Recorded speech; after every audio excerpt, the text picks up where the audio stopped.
tujuan dari cryptocurrency yang pengen mendesentralisasi mata uang, kemudian bank sentral malah membuat sendiri, artinya kan mensentralisasi kembali gitu.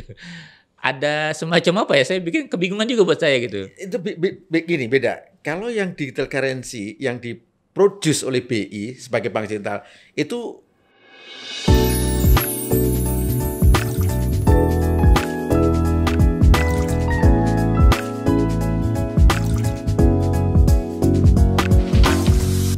Assalamualaikum warahmatullahi wabarakatuh. Sobat LPP sekalian, jumpa lagi kita di awal tahun yang sangat berbahagia ini. Sekali lagi di tahun baru ini, saya menghadirkan teman diskusi, pembicara yang mungkin beberapa pihak sudah nggak asing lagi. Mas Rian Kirianto. Selamat datang Mas Rian. Makasih Mas Ipung. Kita akan sedikit lompat Mas ke soal undang-undang yang baru ini kan. Undangnya namanya sih undang-undang PPSK, cuman penyebutan P2SK ya supaya nggak terlalu pengembangan dan penguatan ya. Iya, nggak terlalu sensitif lah. Kalau PPSK katanya sensitif ada. Soalnya belakangnya Undang-undang PS. Ya jangan. Jadi P2SK. Ya. Kita fokus ke peran BI nanti setelah kan semacam ada usulan bahwa BI ikut serta lah dalam kebijakan pertumbuhan, ya seperti yang dilakukan sekarang lah. Kalau misalnya nanti mungkin pada saat pemerintah menerbitkan SBN, kalau sekarang kan BI sudah boleh.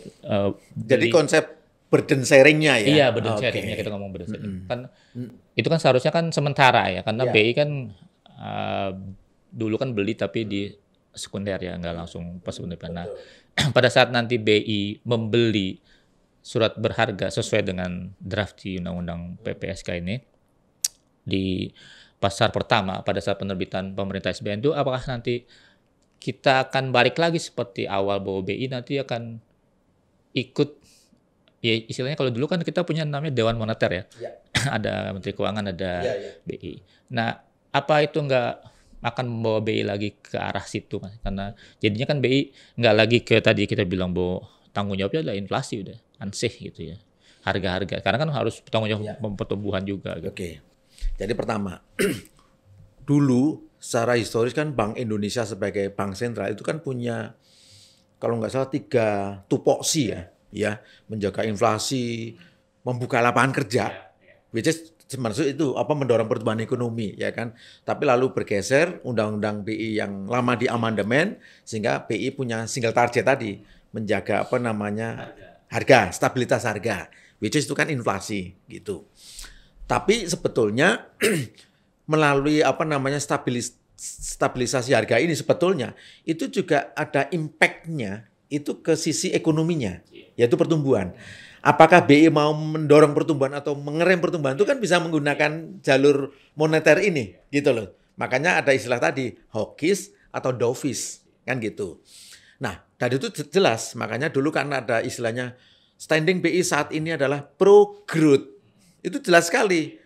Ya, kalau orang yang kritis pasti mengomentari, loh, BI kok ngurusin pertumbuhan ekonomi kan gitu ya. Tapi ya memang seperti itu ya. Yang penting ekonomi tumbuh, tapi kan inflasinya masih dalam koridor atau jangkarnya atau targetingnya BI. Nggak apa-apa gitu loh.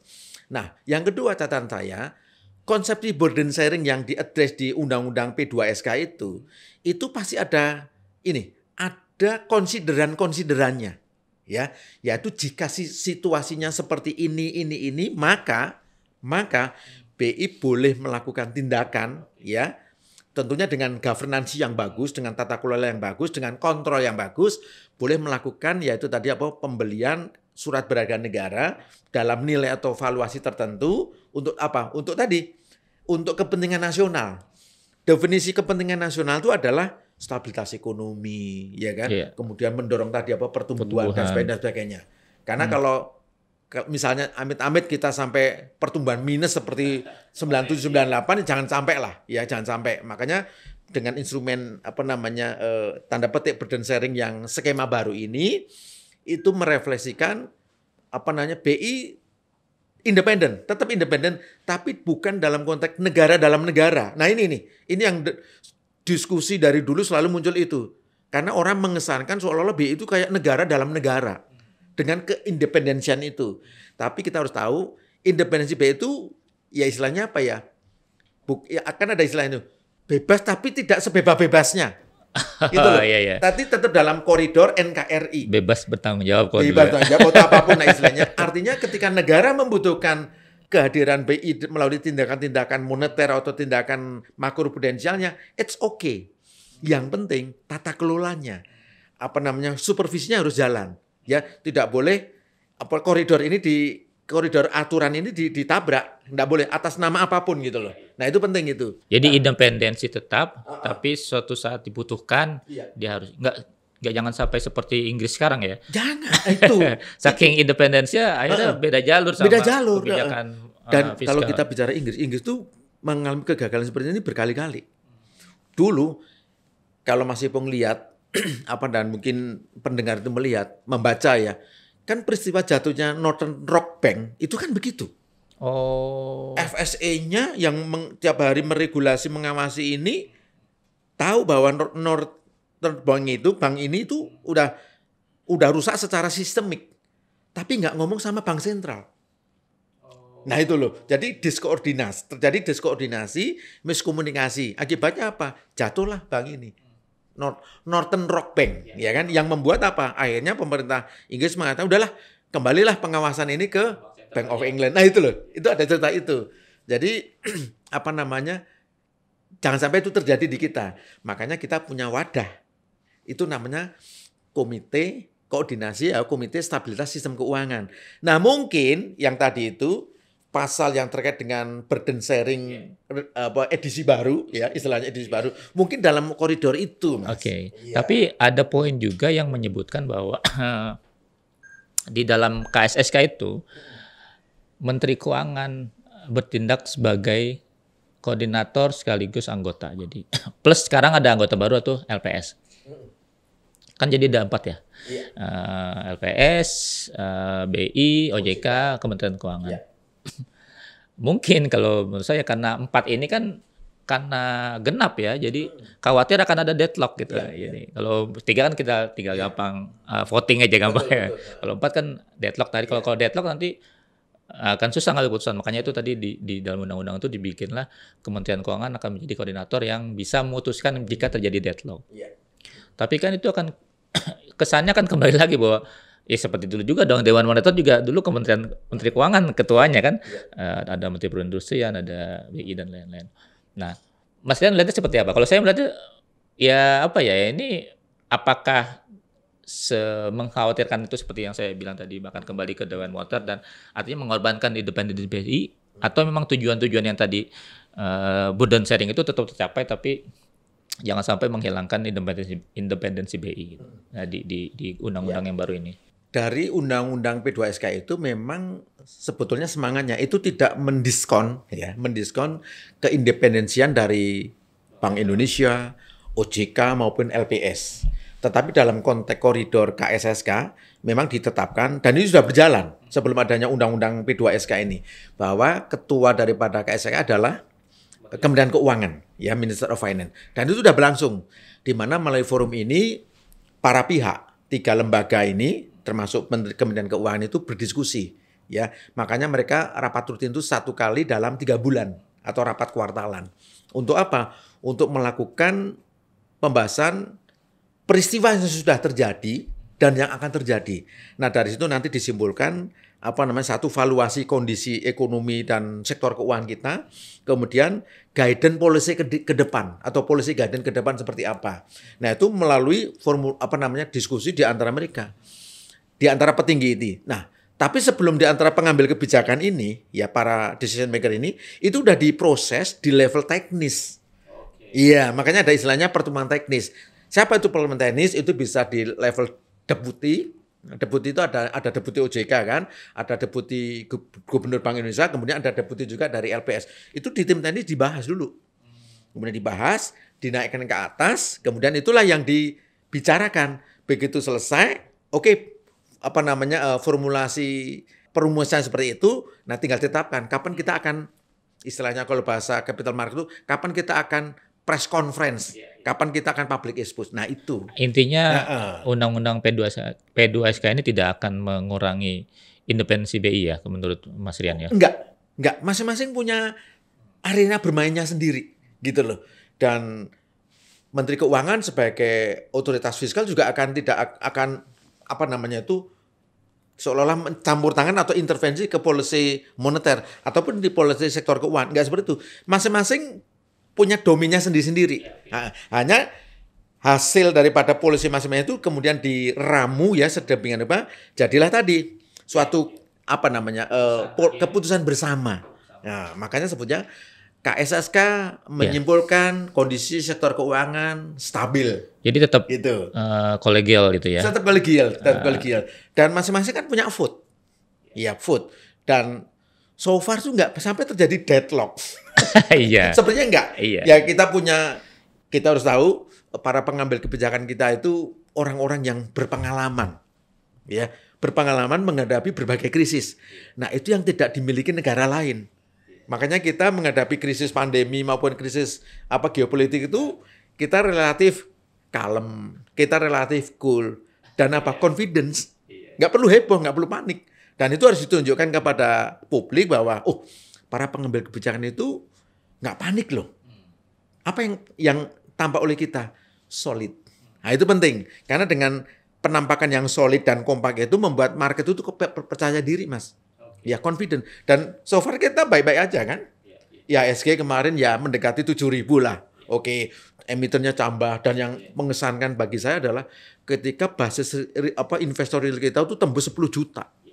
Dan di mana di situ adalah didorong oleh anak-anak milenial kita itu keren itu. Nah mungkin milenial ini juga yang membuat BI jadi lebih terbuka sekarang karena zaman terbuka semua kan, nggak ada yang bisa dirahasia-rahasiakan lagi.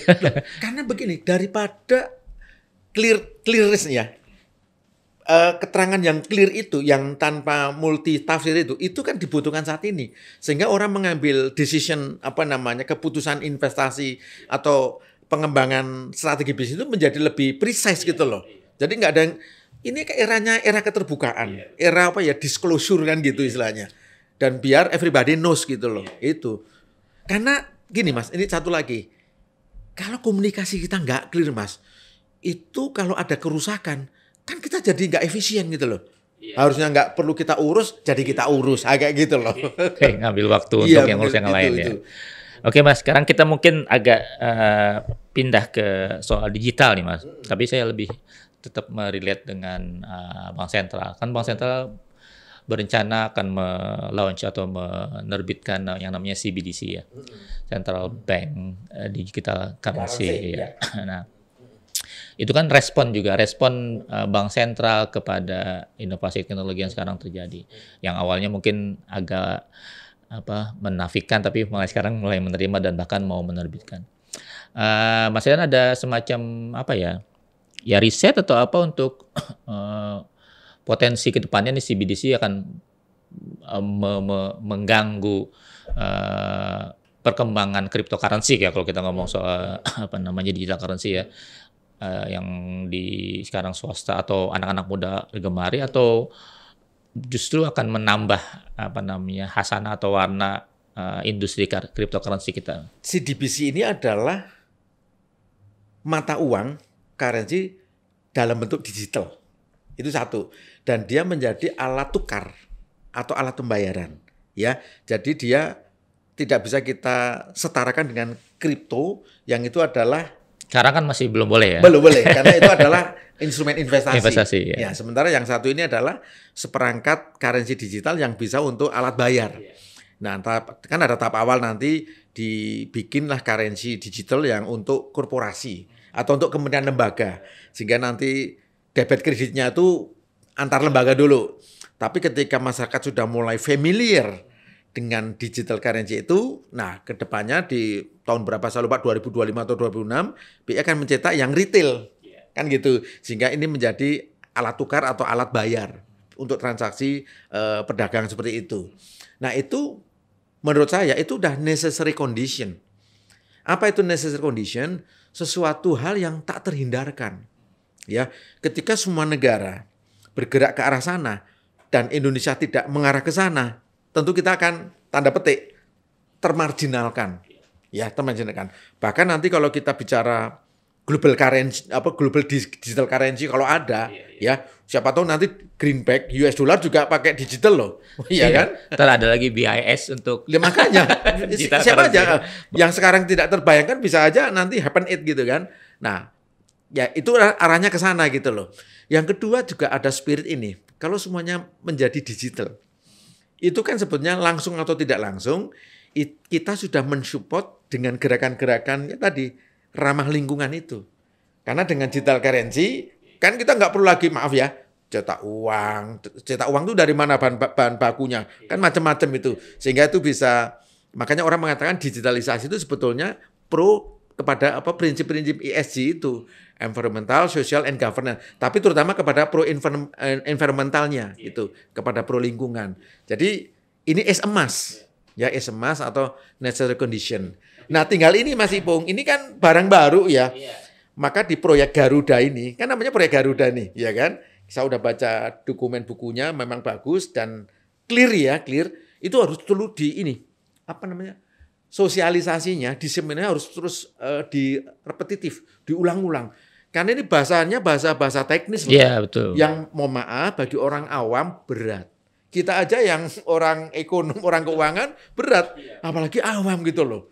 Makanya tadi jenengan bilang generasi baby boomers atau generasi saya kan masih belum terbayangkan hal-hal yang teknis ya. Kalau misalnya apalagi kita ngomong, kalau kita kan pasti tahu bahwa kalau kita sedikit tahu soal bahwa digital currency yang sekarang beredar tuh kripto itu kan basisnya kan blockchain tuh. Iya, blockchain. Blockchain itu kan bahasa komputer lah ya, bahasa kode gitu ya. Coding, artinya kan coding ya. Betul. Nah, kita kan saya terutama nggak bisa membayangkan misalnya nanti kita membayar itu dengan seperangkat kode sederet kode gitu ya untuk membayar apa gitu ya.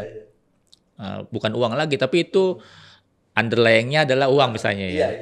Kalau misalnya yang sekarang terjadi kan mereka mesti menambang ya. Kalau yang cryptocurrency kan menambang artinya mereka mencari sendiri, sedangkan itu kan terbatas. Nah, kalau misalnya sekarang tujuan dari cryptocurrency yang pengen mendesentralisasi mata uang, kemudian bank sentral malah membuat sendiri, artinya kan mensentralisasi kembali gitu. Ada semacam apa ya? Saya bikin kebingungan juga buat saya gitu. Itu gini, beda. Kalau yang digital currency yang produce oleh BI sebagai bank sentral itu ya nanti BI yang akan menjadi produsennya. Tapi kalau kita bicara cryptocurrency itu lain, itu buatan maaf kata ya private sector lah misalnya. Perusahaan kripto dengan nama yang macam-macam itu yang penting kan registered. Registerednya kalau dia underlying-nya adalah investasi keuangan, nanti supervisi regulasinya oleh OJK. Tapi kalau kriptonya itu underlying-nya adalah non keuangan, nah nanti regulasi sama supervisinya oleh Bapepti. Nah itu harus clear. Barang ini aja belum jelas bener loh. Itu loh. Nah, tapi kalau yang domainnya Bank Indonesia tadi itu betul-betul digital currency. Ya, jadi mata uang rupiah tapi bentuknya digital. Berarti nggak harus menambang seperti itu ya? Dan BI sudah mengedarkan dalam jumlah tertentu. Iya, nanti ada rule of thumb-nya ya, berapa harus dicetak, berapa harus ini dan berapa harus diberikan kepada Kementerian A, Kementerian B, kepada lembaga A, lembaga B. Itu tahap pertama. Baru berikutnya di retailernya. Mungkin tahap pertama barangkali lembaga keuangan dulu sebagai sebagai pengedar ya, yaitu bank-bank dulu. Bank-banknya pun mungkin nggak semuanya. Mungkin bank tertentu yang memenuhi requirement Bank Indonesia untuk bisa menjadi perantara BI. Artinya tujuannya cuma untuk menggantikan uang kartal ya? Betul, seperti itu memang. Iya, seperti itu. Dan tentu ada positif view-nya ya. Misalnya tadi yang pasti adalah kalau cuma digital berarti akan lebih akan lebih pro kepada environment tadi. Lingkungan menjadi lebih sehat karena bla bla bla gitu loh. Tapi juga itu sebagai ya sekarang kan kita hidup itu kan bergeser, nggak lagi pegang uang cash, ya kan? Kita udah pakai smartphone, nanti pakai digital dah. Tinggal nanti bagaimana tanda petik reader daripada currency itu ditaruh di mana itu? Di handphone kita, smartphone kita atau apa kan gitu. Jadi itu jenis yang berbeda dengan jenis yang berbeda lagi. Sehingga nanti harus ada perangkat pendukungnya yang bisa meread atau membaca bahwa Mas Ipung, Pak Rianto punya uang currency loh. Iya. Artinya money supply-nya nanti akan tetap sama jumlahnya, cuman dibagi antara yang kartal dengan yang digital. Betul. Gitu ya. Nah makanya kalau nggak salah konsepnya itu nanti setiap kementerian lembaga atau institusi itu dibikinkan semacam akun kan gitu. Ya kan gitu. Nanti oleh BI di akunnya lembaga A dikasih, nih digital currency nilainya sekian gitu loh. Itu by teknisnya seperti itu. Oke Mas Rian, kayak saya pengetahuan mengenai CBDC agak meningkat berapa persen setelah ketemu Mas Rian. Karena saya juga baca bukunya itu kan dibagiin sama karena sama itu bahasanya itu kadang-kadang kita enggak ini. Oke, sobat APP sekalian, mungkin diskusi kita dengan Mas Rian bisa kita cukupkan. Tapi kalau misalnya sobat APP kan ada yang ingin ditanyakan atau ada komentar mengenai diskusi kita sekarang, boleh tulis di kolom komentar atau bisa menghubungi Mas Rian nanti kita sampaikan tulis komentar, mungkin kita akan tuliskan ke Mas Rian. Mas Rian, atau malah kita ada permintaan tema yang lain untuk kita bahas di Mas Rian dengan Mas Rian. Boleh silakan ditulis di kolom komentar. Terima kasih atas perhatiannya. Makasih juga Mas Rian atas diskusi yang sangat-sangat hangat dan bermanfaat. Mudah-mudahan kita tetap sehat. Sampai jumpa lagi Sobat LP sekalian. Assalamualaikum warahmatullahi wabarakatuh. Tetap sehat.